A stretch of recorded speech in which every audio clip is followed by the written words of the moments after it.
તો hello student, good morning, welcome to માં Khodiyar education. તો આજે આપણે જોવાનું છે ટીવાય બીકોમ સેમિસ્ટર 6 માં બીએ નો સિલેબસ, જે તમારો એનઈપી સ્ટુડન્ટ મુજબ રેગ્યુલર જે છોકરાઓ હમણાં એનઈપી માં છે, એટલે કે 2025-26 ના યરમાં અભ્યાસ કરે છે ને એ લોકોનો જે બીએ નો સિલેબસ નવો આવ્યો છે એમાં શું ડિફરન્સ છે. તો જોઈએ આપણે શું છે આખા સિલેબસમાં, શું નવું એડ થયું છે, શું જૂનું એડ છે. અને નવું એડ થયું છે તો ખાલી આપણે સિલેબસ નથી જોવાનો, આપણે એની અંદરના પોઈન્ટ પણ સમજવાના છે. તો આખો વિડીયો જે જોશે ને એને બધી જ ખબર પડી જશે કે ભાઈ શું છે આખા બીએ ના સિલેબસમાં, અને એની તૈયારી અમે કેવી રીતે કરીશું. અમારી પાસે જો જૂની ચોપડી હોય તો અમે તૈયારી કરી શકીશું એમાંથી. તો આ બધા જોબ તમને મળી જશે. આખો વિડીયો ધ્યાનથી જોજો. ચાલો સ્ટાર્ટ કરીએ. જો સૌથી પહેલા યુનિવર્સિટી જે તમારું ટેમ્પલેટ આવ્યું છે નવું, એ છે આ, બરાબર છે, જે તમારો સિલેબસ છે યુનિવર્સિટી તરફથી. તો જોઈએ અહીંયા વીર નર્મદ સાઉથ ગુજરાત યુનિવર્સિટી તમારો બીએ સબ્જેક્ટ છે, બરાબર છે, મેજર કોર કમ્પલસરી તમારો સબ્જેક્ટ છે 2025-26 નું તમારું યર. તો આપણે છે ને જો બીએ સબ્જેક્ટ હોય ને 11મા ધોરણથી ભણતા આવીએ તો એમાં કેસ સ્ટડી આવતી જ હોય, એટલે એ કોમન છે. એટલે જો છેલ્લું છે કેસ સ્ટડી. શું છે કેસ સ્ટડી? કેસ સ્ટડી છે 10 માર્કનું, એટલે 10%, એટલે 5 માર્કની કેસ સ્ટડી આવશે. પેરેગ્રાફ હોય એની પરથી 3-4 સવાલ પૂછેલા હોય ને જવાબ આપવાનો હોય, પતી ગયું. અને એની મેથડ કેવી રીતે છે એ પણ હું તમને કહેવા, બરાબર છે. કેસ સ્ટડી એટલે આ તો તમને બધાને આઈડિયા હશે કેસ સ્ટડીમાં શું આવે છે. પછી છે યુનિટ નંબર 3, આપણે છેલ્લેથી ચાલુ કરીએ. યુનિટ નંબર 4 કેસ સ્ટડી છે. Unit number 3 production management. આ જે ચેપ્ટર છે ને એ તમારી જૂની ચોપડીમાં છે. તમારી જૂની ચોપડી હમણાં હોય ને, એટલે બીએ ની જે સેમિસ્ટર 6 ની બુક જેની પાસે પણ હોય ને હમણાં જૂની હોય, એ ઓપન કરીને બેસો, એની અંદર આ બધું છે. ઉત્પાદન સંચાલન કઈ જ ચેન્જ નથી, જૂનું છે એવું જ છે. 35% છે, એટલે અમારી 17 થી 18 માર્કનું આની અંદરથી આવશે, બરાબર છે.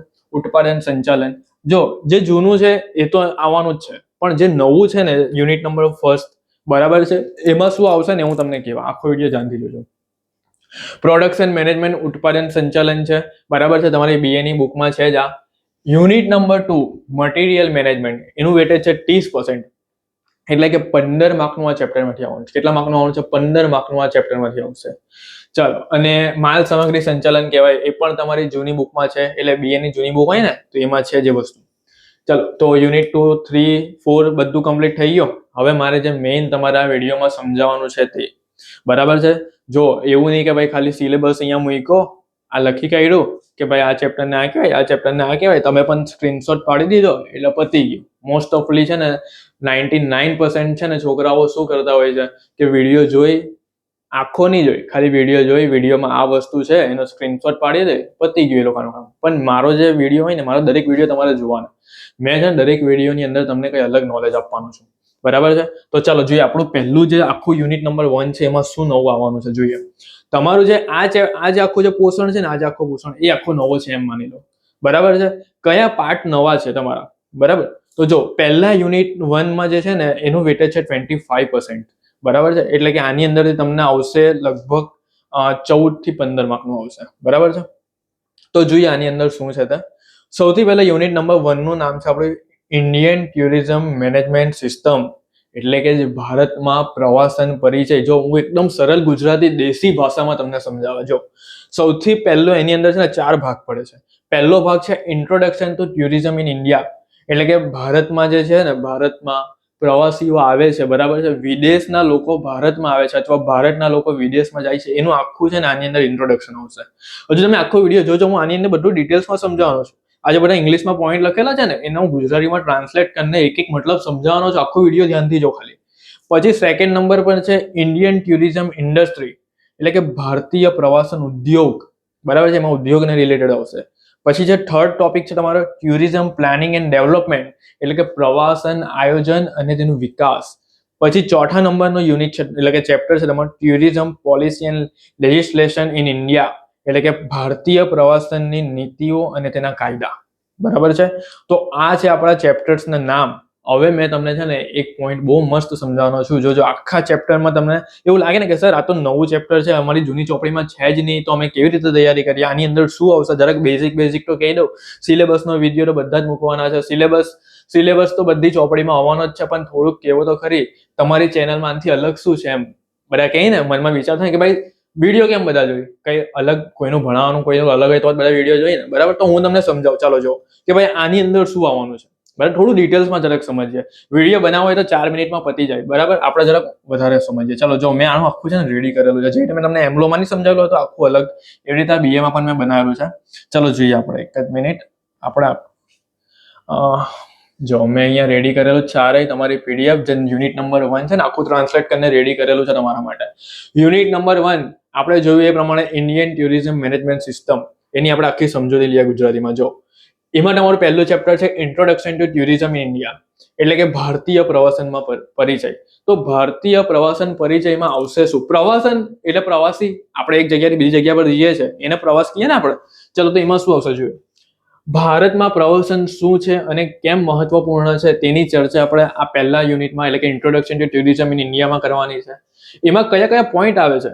તો જો પ્રાચીન સમયથી લઈને આધુનિક યુગ સુધીમાં ભારત પ્રવાસન કેવી રીતે બદલાયું, એટલે કે જે જૂના જમાનાથી લઈને જે હમણાં લેટેસ્ટ ન્યૂ આપણી જે યંગ જનરેશન છે એમાં આખું આ પ્રવાસન કેવી રીતે બદલાયું એ આમાં છે. પછી છે પ્રવાસનના પ્રકારો. તો ભાઈ પ્રવાસન કેટલા પ્રકારના હોય છે? આ મોસ્ટ ઇમ્પોર્ટન્ટ સવાલ તમને એક્ઝામમાં આવી શકે. પ્રવાસનના પ્રકારો આવશે. ડોમેસ્ટિક ટુરિઝમ એટલે કે દેશના અંદર પ્રવાસ આપણે કરીએ, દેશની બહાર નહીં પણ દેશની અંદર, રાજ્ય કહેવાય ને. પછી છે ઇનબાઉન્ડ ટુરિઝમ એટલે કે વિદેશી પ્રવાસીઓ ભારતમાં આવે. ખબર બધા બહારના જે લોકો છે, ચાઇનાના છે, લંડનના છે, અમેરિકન છે, ઓસ્ટ્રેલિયાના લોકો છે, દુબઈના લોકો છે, એ બધા ભારતમાં આવે અને ભારતના છે ને બધા સ્થળ પર જાય, એની જોવાલાયક જગ્યાઓ પર જાય, એમાં શું આવે તો એ બધું આની અંદર આવશે. પછી છે ત્રીજા નંબર પર આઉટબાઉન્ડ ટુરિઝમ એટલે કે ભારતીયો વિદેશી જાય, એટલે કે જ્યારે આપણે ભારતમાં રહેતા લોકો, ભારતમાં વસવાટ કરતા લોકો વિદેશ પ્રવાસ કરવા જાય તો એને કહેવાય ભારતીયો વિદેશ જાય. બરાબર છે. પછી છે તમારું મેડિકલ ટુરિઝમ, સારવાર માટે આવતા પ્રવાસીઓ. જો આખા ચેપ્ટરમાં કંઈ નથી, હું તમને છે ને એમ સમજાવું છું કે ભાઈ યુનિટ 1માં જે નવું એડ થયું છે એમાં શું છે. બહુ ઇઝી લેંગ્વેજ છે બધી. જો સારવાર માટે આવતા પ્રવાસીઓ એટલે મેડિકલ ટુરિઝમ. હવે માની લઉં કે ભાઈ અમુક એવી દવાઓ હોય જે વિદેશમાં નહીં હોય પણ ઇન્ડિયામાં એની ટ્રીટમેન્ટ થઈ જતી હોય આયુર્વેદિક રીતે. બરાબર છે. માની લો કે લંડનમાં કોઈને કંઈ થાય અને મને કંઈ કમળો થાય કે ગમે તે થાય પણ એની દેશી દવા ભારતમાં મળતી હોય તો એ લોકો શું કરશે? એ લોકોનું વિદેશ છોડીને ભારતમાં આવશે. બરાબર છે. તો એને કહેવાય સારવાર માટે આવતા પ્રવાસીઓ. પછી કહેવાય સ્પિરિચ્યુઅલ ટુરિઝમ એટલે કે ધાર્મિક સ્થળોની મુલાકાત માટે. અમુક વાર કેવું થાય ખબર કે વિદેશના લોકો છે ને ભારતમાં આવે અને ભારતના જેટલા પણ છે ને શક્તિપીઠ છે, મંદિર છે, શિવલિંગ છે, એટલે એવા બધા 12 જ્યોતિર્લિંગ છે, એવા કોઈ પ્રખ્યાત મંદિર હોય ને, પ્રખ્યાત મંદિર એના પ્રવાસ માટે આવે, જોવા માટે આવે. ચલો પછી છે એડવેન્ચર ટુરિઝમ એટલે કે સાહસિક પ્રવૃત્તિઓ એટલે કે ટ્રેકિંગ, રાફ્ટિંગ વગેરે. એટલે કે મને કે આપણે કેવું એમ એડવેન્ચર કરવા જઈએ, ફરવા જઈએ, એમ પહાડો પર જઈએ. ભાઈ ઇન્ડિયામાં શું છે, અમેરિકામાં શું છે, એમ આપણે જે એડવેન્ચર કરવા જઈએ એમ એવી રીતે.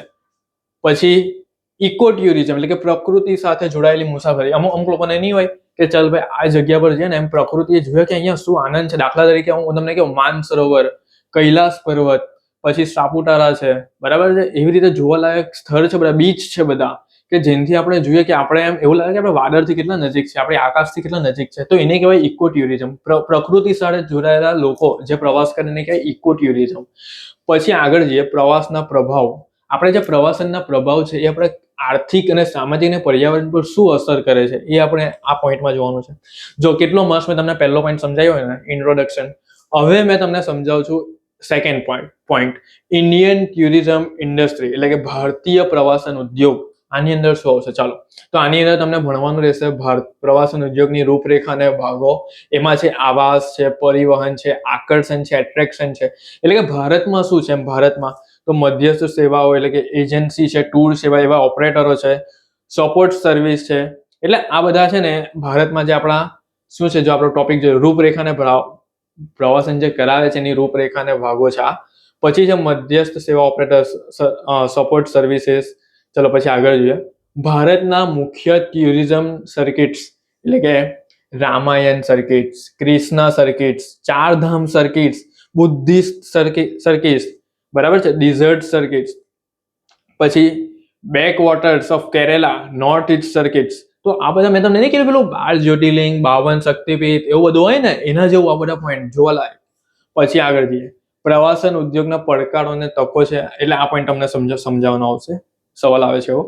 પછી ત્રીજા નંબરનો તમારો એટલે કે ચેપ્ટર છે એમાં ટુરિઝમ પ્લાનિંગ એન્ડ ડેવલપમેન્ટ એટલે કે પ્રવાસનનું આયોજન અને વિકાસ કેવી રીતે કરવું.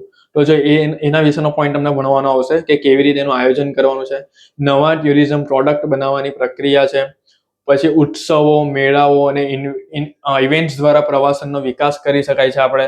બરાબર છે. કઈ તહેવાર છે ત્યારે આપણે કઈ મેળો ભરાય છે, ત્યારે ઇવેન્ટ યોજાય છે, ત્યારે આ પ્રવાસન થાય છે. ભારતમાં પ્રવાસનને પ્રોત્સાહન આપતી નીતિઓ આપણે ભણવાનું છે, એની અંદરનો સવાલ એ પણ પૂછાશે. લાસ્ટ ટોપિક છે tourism policy and legislation in India, એટલે કે ભારતની પ્રવાસન નીતિઓ અને કાયદા. તો એમાં છે ભારતની વિવિધ પ્રવાસનની નીતિઓ અને પરિચય. જ્યારે બહારના લોકો ભારતમાં આવીને પ્રવાસન કરે છે ત્યારે ભારતની નીતિઓ શું કહે છે, એના કાયદા શું કહે છે, બરાબર છે, એ આની અંદર જોવાનું છે. અને નેશનલ ટુરિઝમ પોલિસી 2002 મુજબ નવી પ્રસ્તાવિક ટુરિઝમ નીતિઓ આપણે જોવાની છે આ પોલિસી મુજબ, કે ભાઈ જ્યારે બહારના લોકો આવે છે ત્યારે શું થાય છે. તો જો આ આખું આપણે જોઈ લીધું, નવું ચેપ્ટર જે એડ થયું ને આખું આપણે જોઈ લીધું. ચાલો પાછા આપણે આવી જઈએ. તો થઈ ગયું. તો આ રહ્યો આપણો BA નો સિલેબસ. જો મેં સમજાવ્યું ને તમને, જે નવું આવ્યું તે સમજાવ્યું, જે જૂનું છે બુકમાં છે, પણ જે નવું સમજાવે ને એ જ બરાબર કહેવાય ને. નવું સમજાવેલું તમને ખબર તો પડે ને કે ભાઈ નવામાં શું આવશે, તો તમને આઈડિયા આવી જાય જરાક. ઇન્ટરનલ એક્ઝામમાં તો તમને કામ લાગે ને, આના બધા સવાલો તમને આપા, બરાબર છે. અને જો તમને આવી જ રીતે મારા બધા સબ્જેક્ટ તમને મારી પાસેથી ભણવા હોય ને, અકાઉન્ટ, સ્ટેટ, ઇકો, BA, એમલો, ગમે તે હોય, અને મેં તમને સવાલ આપવા ને એક્ઝામમાં આવશે, બરાબર. જે સવાલ મેં તમને આપું ને એ તમારે કરી જવાનું. તમને મારી પાસેથી આ સેમેસ્ટર 6 ભણવું હોય, ગમે તે કરવું હોય, બરાબર. ATKT આવેલી હોય, ATKT પણ આવેલી તો પણ આપણો કોન્ટેક્ટ કરજો, આપણે ખાસ એના ટ્યુશન કરાવે. તમારો નંબર લખી દો 7433858780. આપણા ક્લાસ છે ને સુરતમાં ચાલતા છે, બરાબર છે. જેને પણ છે ને KT આવેલી હોય ને સેમેસ્ટર 5 માં, જેની ATKT આવેલી હોય, સુરતમાં રહેતા હોય ને, મારો કોન્ટેક્ટ કરજો, બરાબર. હું તમને પાસ કરાવી દેવા. આપણું મોસ્ટ ઓફલી છે ને ATKT ના બેચ વધારે ચાલતા હોય છે, અને આપણે અત્યાર સુધી ATKT થી જ આગળ આવ્યા છે, બરાબર. ATKT ના છોકરાઓને પાસ કરાવીને આગળ આવ્યા છે, બરાબર છે. તો જે લોકો રેગ્યુલરમાં હોય, આખો અભ્યાસ આપણી પાસેથી કર્યો હોય, સેમેસ્ટર 5 માં ATKT આવેલી હોય, અથવા તમારા ભાઈબંધ મિત્રોની ATKT આ નંબર પર કોન્ટેક્ટ કરજો, બધી ઇન્ફોર્મેશન તમને મળી જશે, બરાબર છે. તો થેન્ક યુ ફ્રેન્ડ્સ. હવે આપણે મળશું બીજા નેક્સ્ટ લેક્ચરમાં અન્ય સબ્જેક્ટ સાથે. Thank you.